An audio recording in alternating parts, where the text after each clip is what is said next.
5月11日至17日，以日本自卫队为主导，号集美国、法国2国军队举行联合军演。日本方透露这一消息时，特地点出了2个重要信息：其一，这是日本首次主导3国联合演习；其二，这是日美法3国首次在日本境内举行联合演习。看演习的地点位于雾岛训练场和九州地区的香浦驻地，这2个地方不仅日本熟悉，美国也不陌生，均靠中国东海的区域演习。可见，这又是一起针对中国而展开的军事演习，向中国示威的意图非常明显。且不说日本这段时间跟着美国的步伐叫嚣中国的声音有多凶，仅从日本作为2战的战败国来说，该国本应该接受盟军占领，不仅是美军，当前还包括苏联、中国、英国和法国都可以合法驻军日本，只不过后来因为某种原因，驻日盟军以美军为主了。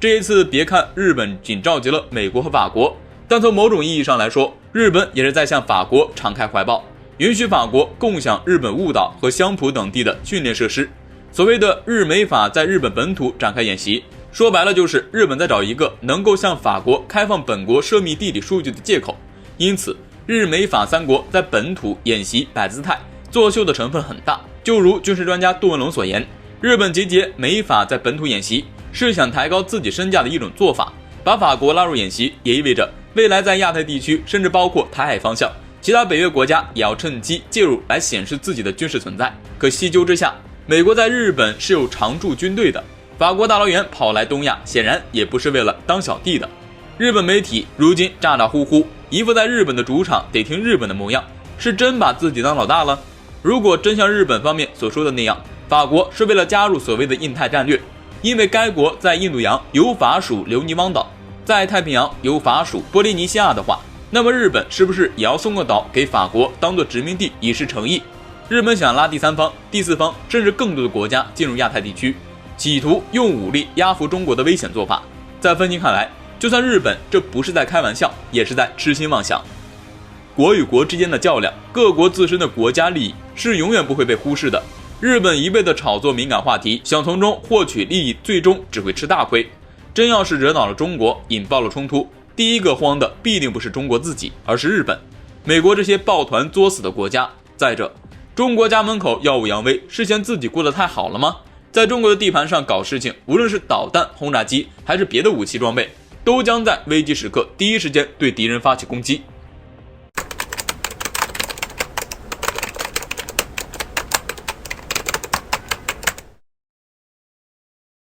近日，拜登表示，美国、中国和其他国家正在为赢得21世纪而彼此竞争。他称，美国欢迎这种竞争，且不寻求冲突。与此同时，拜登还说，美国也将在印太地区继续保持强大的军事存在，就像美国在欧洲的北约一样。此举并不是为了引发冲突，恰恰是为了避免冲突。随着局势的越发紧张，美国如今是如何歇斯底里对抗中国的，所有人都看在眼里。不管是美国单打独斗，还是联合多个国家一起对中国打组合拳，美国向中国施压的力度只增不减。现在拜登一副好人模样，声称在中美关系方面，美国不寻求与中国对抗，会与中国公平竞争、公平贸易和尊重人权的国际规则。如果真如其所说，希望与中国是竞争而不是冲突，那么此前为什么频频派出军舰、军机，打着自由航行、自由航飞的幌子来中国的地盘上活动？明知道在维护国家主权和利益面前，中国是认真的，美国还在近日同时出动5架军机，一度逼近领海线20海里。如果这不是寻求冲突，什么才算？在尊重人权这方面，美国更没有资格对中国指手画脚。到目前为止，美国因新冠病毒死亡的人数已经超过60万，几十万人的死亡本可以避免，他们基本的生命权都被美国政府侵犯剥夺了，提什么人权？兔子急了也是会咬人的，更何况面对美国如此频繁的挑衅叫板，中国倘若再没反应，小米美国要骑到中国的头上放肆了。前段时间，中美阿拉斯加会谈是中国向外界释放的第一个信号，中方的发言让世界各国开始意识到中国不再妥协，对美国的反击开始了。随后，中国与伊朗签署25年军事协议，用实际行动对美国以及欧洲宣布王者归来。军事上，中国在南海、黄海等多个地区展开大规模的军事演习，甚至与美军舰罕见的面对面遇上了，一度吓坏了美军。明显看来，中国的反击已经越来越多，口头上的抗议成了过去。现在的中国早就换了打法，我国深知以往的警告只会让美国变本加厉。毫不夸张地说，世界将迎来新时代，而改变已经开始，世界格局将改变，因为中国对美国的反击开始了。这也就意味着世界将重新洗牌，世界各国将重新站队。中国展现的善意已经足够了。顺着这个角度来看，也就不难猜测为什么会在当前这个敏感时刻，拜登会突然释放妥协的信号。想来是着急了，因为面对越来越强硬的中国，美国能使出的招数已经不多了。如果继续跟中国对抗，美国的下场惨败。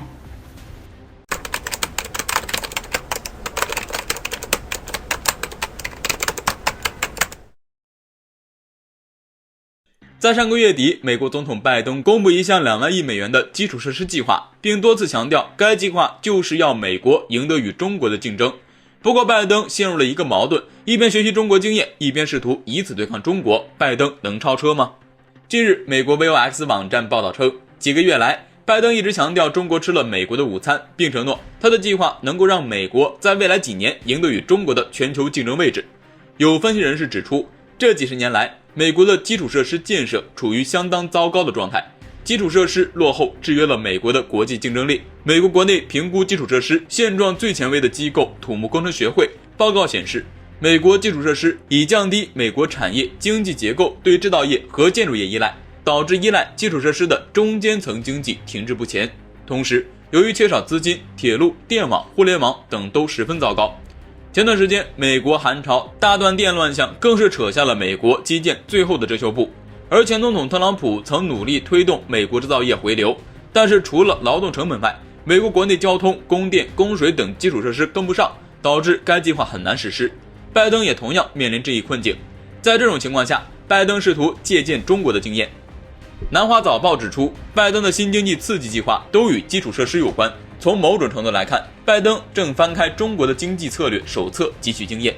但是中国的作业不是拜登想抄就能抄的，美国无法照搬中国的经验。伦敦研究公司 TS Lombard 的公司和北亚经济学家罗里格林指出，美国较中国差2点。首先，美国预算约束和控制更严，限制了美国对基础设施支出。美国的军费天下无敌，但是中国基建支出占 GDP 比重是美国的3倍多。其次，审批到落实时间极慢，中国做出决策时能立马就投入建设，在美国几乎需要几年时间才能生效，尤其是大型基建。美国的土地私有制、各州独立的审批权造成极大的局限性。其实，美国基建问题主要受制于分散的政治治理体系，以及美国的政策都是有周期性的，政策不连贯，朝令夕改。